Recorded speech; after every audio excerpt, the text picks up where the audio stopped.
Trailblazer. Trailblazer.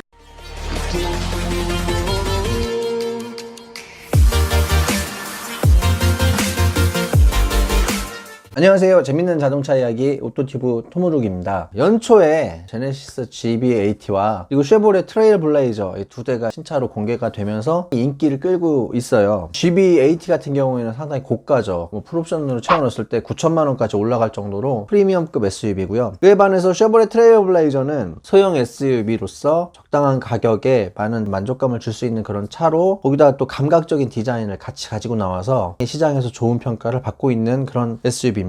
이번 영상에서는 이 쉐보레 트레일블레이저에 대해서 이야기를 해보려고 하는데요. 쉐보레에서는 북미에서 중형급 블레이저라는 차를 팔고 있는데 이 차의 디자인을 담은 더 작은 차를 국내 시장에 내놓게 되었어요. 개인적으로는 블레이저라는 차가 나와서 산타페와 제대로 승부를 겨뤄봤으면 그런 바람이었는데 이코녹스가 아직 단종이 안 되네요. 정말 안 팔리고 있는데 계속 끌고 갑니다. 어쨌든 트레일블레이저는 이코녹스와 트랙스 그 사이를 메꾸는 소형 SUV인데요. 요즘 젊은이들이 생애 첫 차를 살 때 불과 얼마 전만 하더라도 1.6L 준중형 세단을 사는 사람들이 많았어요. 근데 지금은 다 소형 SUV를 생애 첫 차로 구입을 하더라고요. 생애 첫 차라는 타이틀의 자사의 엔트리급 라인업에 자동차 브랜드들이 굉장히 공을 많이 들이거든요. 왜 그러냐면 첫 차로 한 브랜드를 결정을 하면 특별한 문제가 없는 이상 다음 주기에도 같은 브랜드의 차를 사는 확률이 좀 높다고 해요. 그런 의미에서 소형 SUV는 각 브랜드에서 굉장히 지금 공을 많이 들이고 있어요. 좀 더 좋은 가격에 좋은 품질의 자동차를 내놓기 위해서 상당히 노력을 많이 하고 있거든요. 지금 현재 나와 있는 소형 SUV들 보면 현대자동차에서는 베뉴, 그리고 코나, 그리고 기아차에서는 스토닉, 그리고 셀토스, 쉐보레에서는 트랙스, 그리고 르노 삼성에서는 QM3, 쌍용에서는 티볼리, 이렇게 다양하게 소형 SUV들을 내놔서 시장을 뜨겁게 달구고 있습니다. 현재 소형 SUV 시장에서 시장의 왕자라고 할 수 있는 주름 잡는 모델은 기아의 셀토스입니다. 그리고 쉐보레 트레일블레이저는 이 셀토스의 강력한 도전자로 시장에 나서게 됐는데요. 지금부터 쉐보레 트레일블레이저에 대해서 좀 말씀드려보도록 하겠습니다.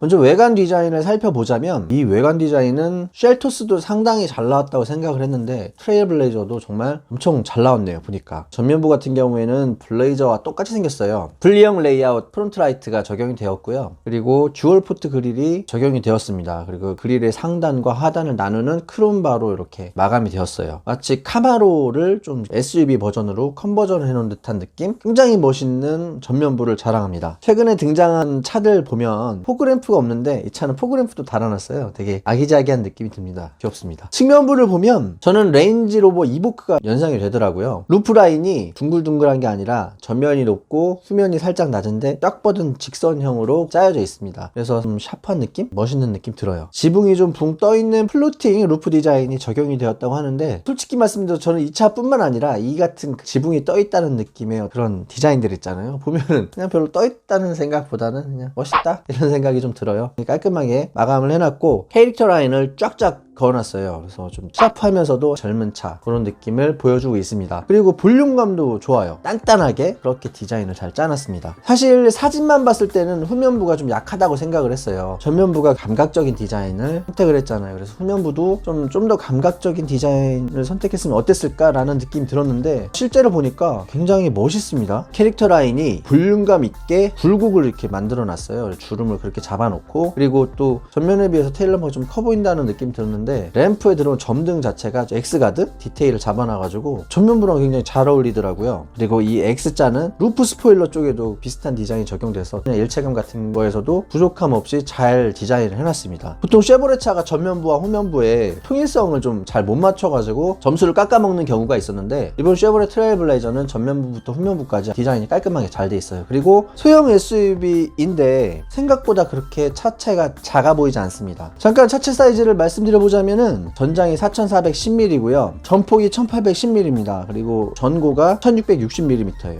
아담하죠? 사이즈 자체는 아담한데 볼륨감 때문에 차체가 그리 작아 보이지 않았습니다. 그리고 축구 같은 경우는 2640mm입니다. 공차 중량이 1450kg인데요. 셀토스보다 살짝 무거워요. 고장력 강판들을 많이 썼다고 하는데 무게를 적당하게 잘 잡은 것 같아요. 파워트레인에 대해서는 좀 뒤에 얘기하도록 하겠고요. 실내 구성은 생각보다 훨씬 알차 보입니다. 원래 쉐보레 하면 미국차 하면 좀 투박한 실내 디자인을 보여주는데 제가 본 차는 액티브랑 RS급이었어요. 그래서 RS급은 뭐 실내도 되게 세련된 소재를 많이 해놨고 액티브는 살짝 저렴한 게 보이는데 그 밑으로 뭐 프리미어나 이렇게 내려가면은 좀 많이 저렴한 소재가 보일 것 같긴 해요. 근데 어쨌든 간에 디자인 자체는 상당히 잘 짜놨습니다. 플로팅 디스플레이가 요즘 유행이긴 한데 사실 깔끔한 면에서는 메리편이 훨씬 낫거든요. 이 차는 메리편 8인치 내비게이션이 들어가고요. 베젤을 되게 베젤 디자인을 잘 해놨어요. 헤드업 디스플레이는 미니가 이런 식으로 헤드업 디스플레이 사용하는데 컴바이너 타입의 헤드업 디스플레이가 들어가고요. 계기판 같은 경우에는 좌측 RPM, 우측 속도계, 그리고 가운데 트립창 이런 식으로 클래식한 구성을 보여줍니다. 스티어링 휠 같은 경우에는 RS 트림은 D컷 스티어링 휠이 들어가는데 그 밑에는 전부 다 그냥 원형으로 무난한 타입의 스티어링 휠이 들어갑니다. 휠의 그립감도 상당히 좋았고요. 그리고 멀티 버튼의 위치나 사용성 같은 것도 나쁘지 않아요. 수납 공간 면에서는 여기저기 수납 공간이 잘 짜여져 있어서 차급에 비해서 적다라는 느낌은 없어요. 예전에 쉐보레 차는 수납 공간이 없어서 좀 불편했었는데 그런 약점도 싹 지워진 쉐보레 트레일 블레이저입니다. 기어 높은 레버식이 들어가 있고요. 보면은 센터 패시아에 버튼들 있잖아요. 공조 버튼이랑 인포테인먼트 버튼들에 폰트가 없어요. 글자가 없고 전부 다 아이콘으로 되어 있습니다. 근데 아이콘이 되게 시인성이 좋아서 되게 직관적이었었어요. 뭐 폰트를 굳이 볼 필요가 없을 정도로 직관적인 그런 아이콘들로 되어 있어요. 그리고 배열도 괜찮아요. 버튼을 눌러보면 누르는 느낌도 좋습니다. 이 부분도 되게 신경을 많이 썼다 이런 생각이 들더라고요. 다만 비상등 위치가 좀 이상해요. 좀 멀어요. 저 내비게이션 우측에 있는데 우리나라 사람들을 보면은 이 비상등을 뒤에 사람들한테 미안하다고 하는 표시, 그리고 앞이 밀리니까 좀 조심하라는 표시 상당히 여러 종류로 자주 쓰거든요. 그래서 좀 가까운 데 위치하는 게 더 좋은데 요건 좀 멀어가지고 그건 좀 아쉬웠습니다. 실내 공간도 생각보다 넓습니다. 공간도 잘 빼놨더라고요 보니까. 뭐 1열 같은 경우에는 이게 과연 소형차인가? 준중형 SUV 정도의 공간을 제공을 하는 것 같았어요. 그렇게 좁지 않았고요. 2열 공간도 제가 앉았을 때 레그룸이 제 무릎에서 의자까지 주먹 하나가 남더라고요. 그래서 좁긴 하지만 한 30대까지 아이가 어린 그 가족들까지 같이 쓸만한 정도의 공간이 나오는 것 같았어요.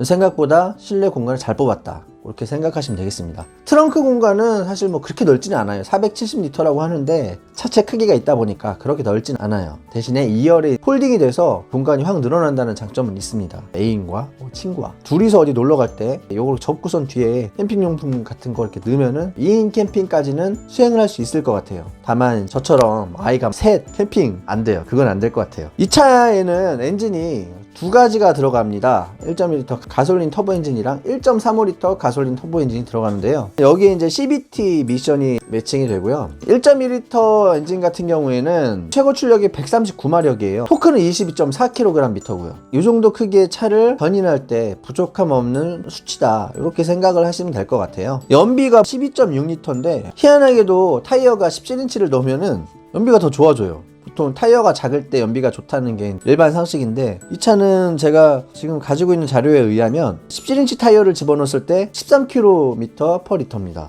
희한하네. LT에서 그 옵션으로 엔진을 업그레이드 할 수가 있어요. 1.35L 엔진으로 업그레이드를 할 수가 있고, 프리미어 액티브 RS에는 기본으로 1.35L 엔진이 들어갑니다. 156마력의 최고 출력을 보여주고요. 그리고 최대 토크가 24.1kgm입니다. 복합 연비가 리터당 13.2km, 타이어가 18인치로 커지면은 리터당 12.9km입니다. 그러니까 연비가 1.2나 1.35나 그렇게 크게 차이가 안 나요. 만약에 사륜을 옵션으로 집어넣는다면은 마력은 똑같은데 연비가 확 떨어집니다. 리터당 11.8km, 리터당 11.6km 이렇게 확 떨어져요. 그리고 사륜을 집어넣으면 무조건 무단 미션이 매칭이 되는데 좀 더 스포티한 주행 을 원하신다면은 사륜을 옵션으로 집어넣으면 좋은 선택이 될 것 같아요. 모든 상품이 그렇듯 가장 중요한 건 가격입니다. 근데 이번 트레일 블레이저는 가격표를 제가 이렇게 쫙 분석을 해봤는데 제일 하위 등급 LS 등급에 1995만원에 가격이 책정이 되었어요. 그래서 5만원 차이로 2천만원 아래로 형성을 시켜놨는데, 그렇기 위해서 구성을 많이 허술하게 가져갑니다. 그래서 뭐 내비게이션도 안 달렸고 완전히 깡통차예요. 좀 기본 사양들이 있긴 한데 그냥 깡통차라고 생각을 하시면 될 것 같아요. 이 차는 옵션이 패키지로 되어 있어요. 하나하나 선택을 할 수가 없습니다. 이제 내비게이션 넣고 후방캠, 블루투스, 스피커 6개, 사각지대 경고 시스템 뭐 이런 것들 넣었을 때 120만원 더하면은 2115만원이 됩니다.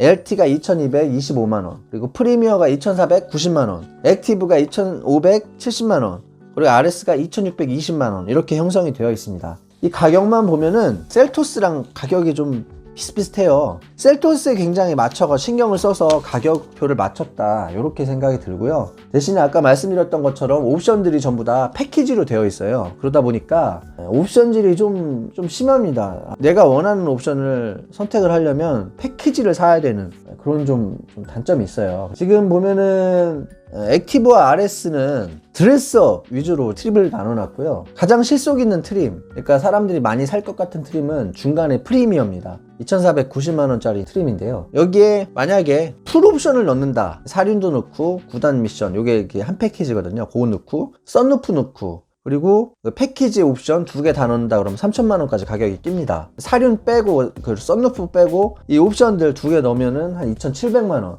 그리고 그 옵션 하나만 넣어도 2,600만원 되는 거예요. 만약 RS 등급, 가장 높은 등급에 풀 옵션, 사륜 9단 미션 이렇게 넣고 썬루프 넣고 그리고 옵션 다 집어넣으면은 한 3,400까지 가격이 뜁니다. 이 가격만 보면 절대 착한 가격은 아니죠. 옵션까지 생각해보면. 정말 셀토스 같은 경우에는 풀 옵션 때려봤더니 한 3,200만원 정도 나와요. 그러니까 트레일블레이저가 셀토스보다 좀 풀 옵션을 때렸을 때 비싼 가격이라고 생각을 하시면 될 것 같아요. 현대기아는 우리나라 자동차 시장을 아주 지배하는 그룹이잖아요. 그러다 보니까 단가 맞추기는 아마 좀 더 유리할 거예요. 똑같은 차도 현대가 만들면 어마어마하게 만들어내니까 그만큼 단가를 쳐낼 수가 있겠죠. 쉐보레 같은 경우에 그런 단가를 못 맞춰줄 겁니다. 그런 것도 있고, 그리고 쉐보레가 좀 강판을 좀 두텁게 가져가는 것도 있고, 안전에 좀 더 신경을 써서 차를 만들다 보니까 뭐 그런 것도 있어요. 어쨌든 간에 그렇게 저렴한 가격은 아닌데, 제가 직접 가서 본 결과 문짝도 두껍고 하여튼 차가 단단해요.